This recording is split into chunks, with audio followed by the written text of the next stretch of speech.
après m'avoir escroqué financièrement parlant en 2002. Il était venu maintenant temps à mon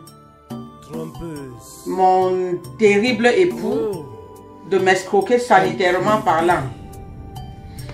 Et c'est comme ça que il faisait tous ces grotesques prises de position.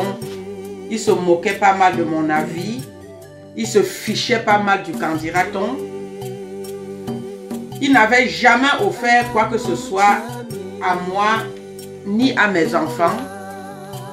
Puisque contrairement à lui qui m'avait dit qu'il n'avait d'enfants nulle part, moi je lui avais bien fait savoir que j'étais mère de famille.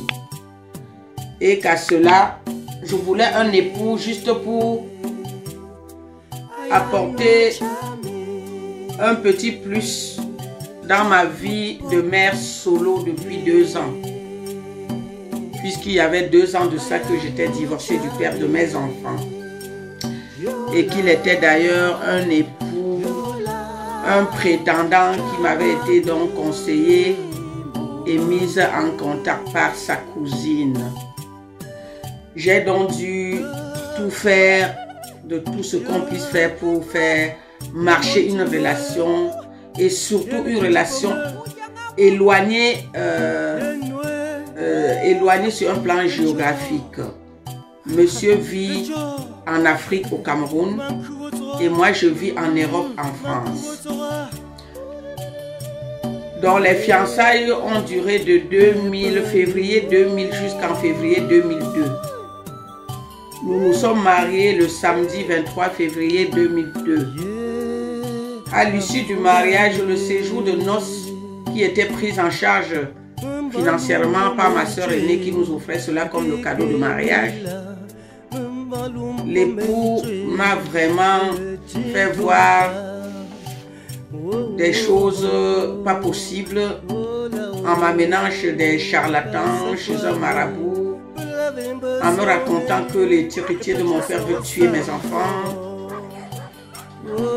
De mon retour de ce voyage entre le sud-ouest et l'ouest du Cameroun, de mon retour dans sa famille à Mbalmayo, le jour J de mon retour pour la France est arrivé.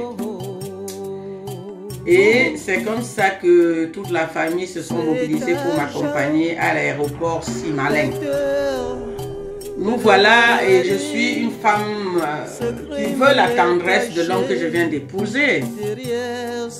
Après tout, j'ai quand même survolé plus de 500 000 kilomètres pour lui.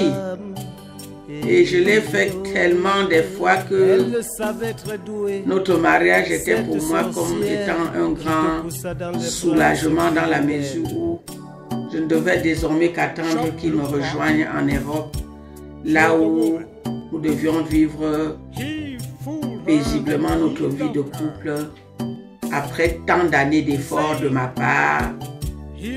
Tout cela était bien entendu sans prévoir ce qui m'attendait au bout du chemin.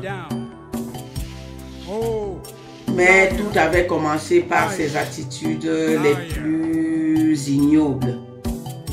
Donc nous voilà le soir à l'aéroport, à la pèse des bagages. Je veux qu'il me tienne par la main, je veux qu'on se prélasse. Mais il est toujours un peu réticent, il est toujours un peu en train d'aller voir ses potes.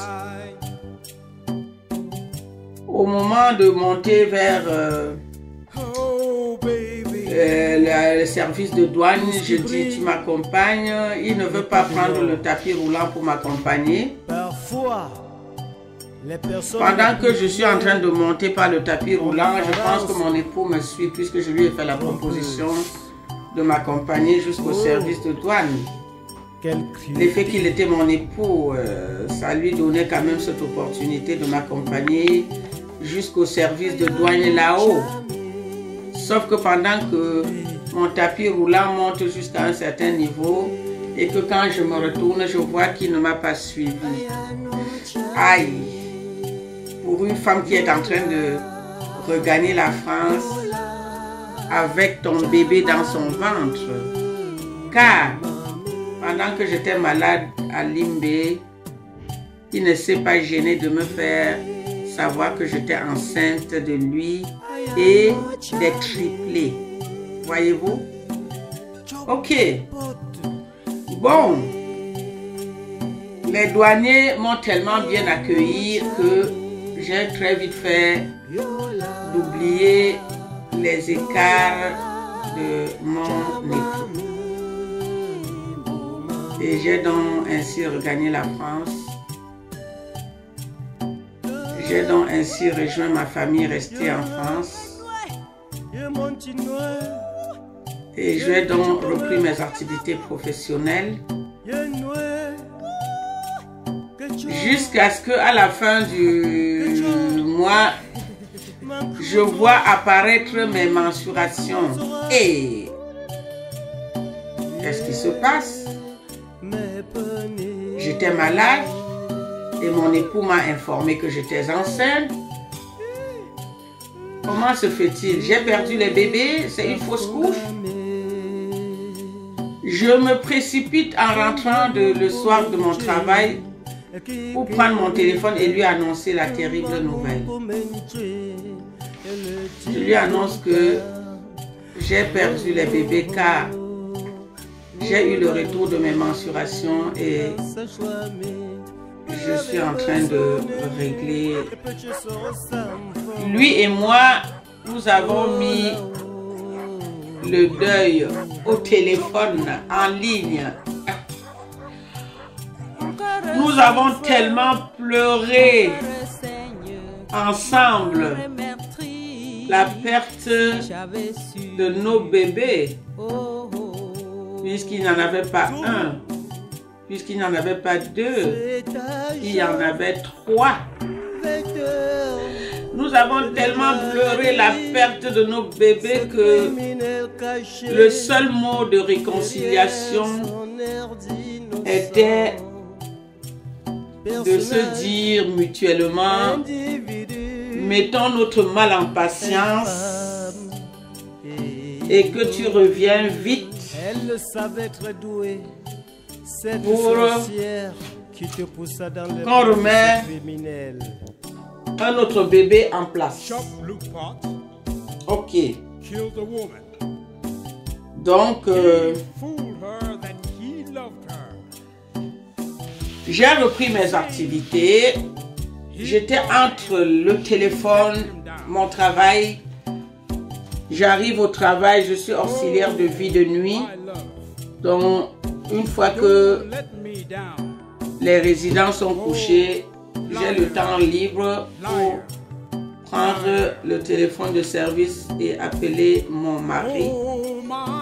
Je vous assure que c'est comme ça que je l'ai fait jusqu'à ce que j'ai même eu une sanction pour avoir abusivement utilisé le téléphone du travail aux heures du travail. Bref, c'est comme ça que au bout de 2-3 mois, le mari n'obtenait pas le visa. Au bout de 4-5 mois, le mari n'obtenait pas le visa. Aïe, ça commence à faire trop. Ça commence à faire long.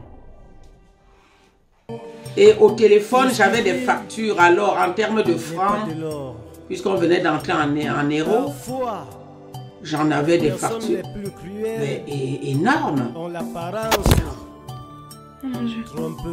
Entre le travail, la vie de famille, le conjoint encore au Cameroun en attente du visa, je peux vous dire que ça n'arrêtait pas. Hein?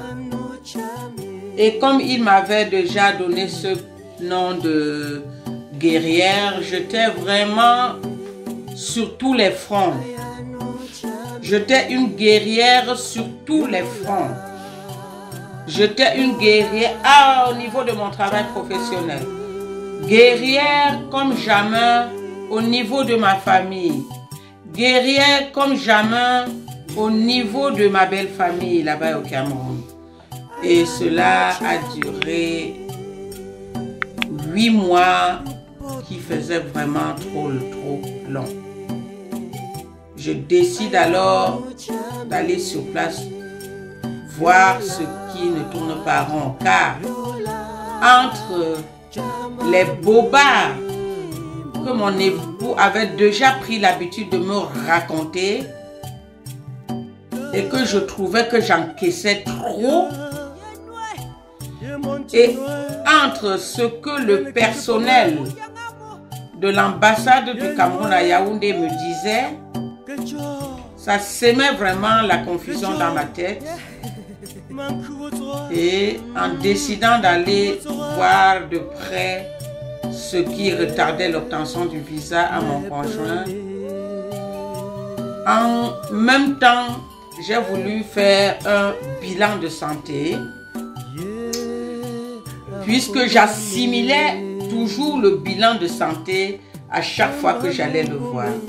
Sauf que cette fois-ci, comme de par hasard, j'ai quand même tenu 9 mois avant de penser aller faire un bilan de santé.